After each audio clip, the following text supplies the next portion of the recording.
Welcome back. Now it is time for us to formally begin the study of the first law of thermodynamics. We begin by considering the word adiabatic. This is the first word which is specific to thermodynamics. First thing is adiabatic is an adjective. It applies to a boundary, system boundary, or a wall or an interface. It can also apply to a system and can also be applied to a process.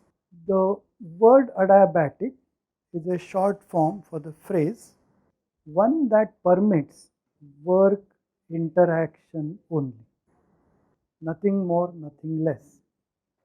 It can be applied to a boundary or a wall, in which case we will say that if that boundary allows only work type of interaction, it's an adiabatic boundary or an adiabatic wall. Using our idea of operational definition, we can at any time determine whether a boundary is adiabatic or not by doing the following experiment. We create a system where this boundary is part of that boundary. Let the system execute some interaction across this boundary. If we find that the interaction is only of the work type as indicated by the operational definition of work, then it's an adiabatic boundary. If we find that the interaction cannot be fully classified as the work type of interaction, then it's a not adiabatic boundary, not an adiabatic boundary. Okay. We'll give it a different word later. Just now let's look at adiabatic boundary.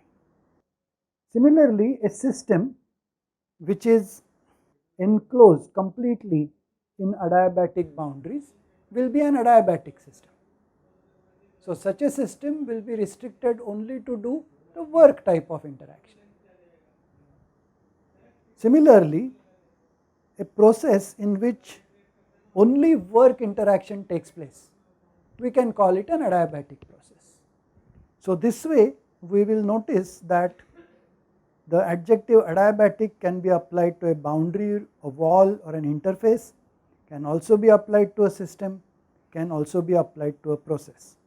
It's a restrictive adjective which means one that permits work interaction only, or one during which, like a process, only work interaction takes place.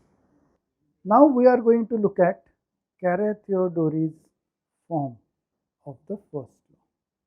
This, as we will soon see, is a statement generalizing the behavior of adiabatic systems. A small diversion. Why do we consider Carathéodory's form? We consider Carathéodory's form because that way we can define energy or energy change, we can define heat transfer without referring to anything which we have not already defined.